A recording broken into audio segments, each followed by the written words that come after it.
अगर आपको Boeing aeroplane उड़ाना नहीं आता तो क्या आप ट्रैवल नहीं करेंगे? बिल्कुल करेंगे।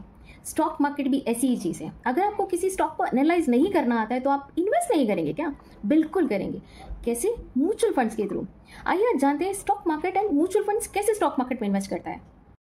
मानो आपने टाटा मोटर्स की एक कार खरीदी, तो अब क्या आप टाटा मोटर्स की कंपनी के हिस्सेदार बन गए? नहीं। लेकिन जब आप टाटा मोटर्स का एक शेयर खरीदेंगे तब एक टाटा मोटर के कंपनी के हिस्सेदार बन जाते हैं। दैट मीन्स अगर कंपनी प्रॉफिट करती है तो आपको भी प्रॉफिट होगा, बट अगर कंपनी लॉस करती है तो आपको भी लॉस होगा।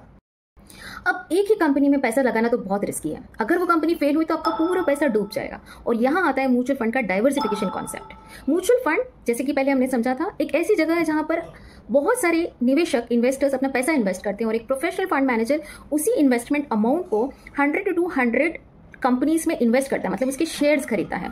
अब वो कंपनीज अगर ऊपर जाती है तो म्यूचुअल फंड्स का एनएवी कैलकुलेट होता है और उसी हिसाब से ऊपर और नीचे कैलकुलेट होता है।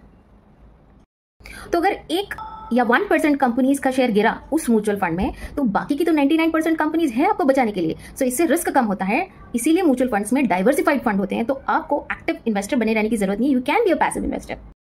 अब आते हैं म्यूचुअल फंड्स के टाइप पर। इक्विटी म्यूचुअल फंड्स में आपने जनरली देखा होगा 3 तरह के प्राइमरी टाइप्स होते हैं, large cap, mid cap and small cap. इसमें जो कैप होता है उसका मीनिंग होता है मार्केट कैपिटलाइजेशन, मतलब number of shares of that company into price of each share becomes the market capitalisation. आइए नंबर से देखते हैं।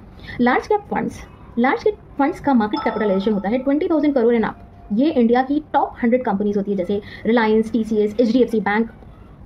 ये कंपनी स्टेबल होती है तो रिस्क कम होता है बट रिटर्न्स भी लिमिटेड होती है। नेक्स्ट होती है mid cap companies. Mid cap companies का market capitalisation is generally below 20,000 to 5,000 crore. ये कंपनीज थोड़ी सी रिस्की होती है बट इसमें ग्रोथ पोटेंशियल बहुत ज्यादा है, तो कल के लार्ज कैप होते हैं ये।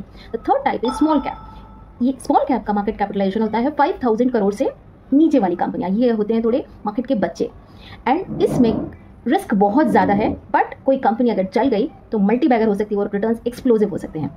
सो high risk taker generally small caps में इन्वेस्ट करते हैं। देन कुछ होते हैं डिफरेंट हाइब्रिड फंड्स, जैसे मल्टी कैप और फ्लेक्सी कैप, जहां पर ऊपर large cap, small cap and mid cap में मिक्स एलोकेशन होता है based on the fund manager smart selection.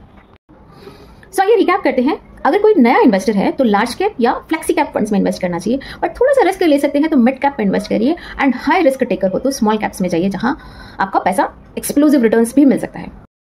या फिर पोर्टफोलियो बैलेंस के लिए 25-25-25% आप तीनों तरह के फंड्स में डाल सकते हैं, plus with an addition of hybrid funds. याद रखिए एसआईपी में इन्वेस्ट करना है एंड लॉन्ग टर्म के लिए इन्वेस्ट करना है, तभी आपका पैसा रिटर्न्स देगा।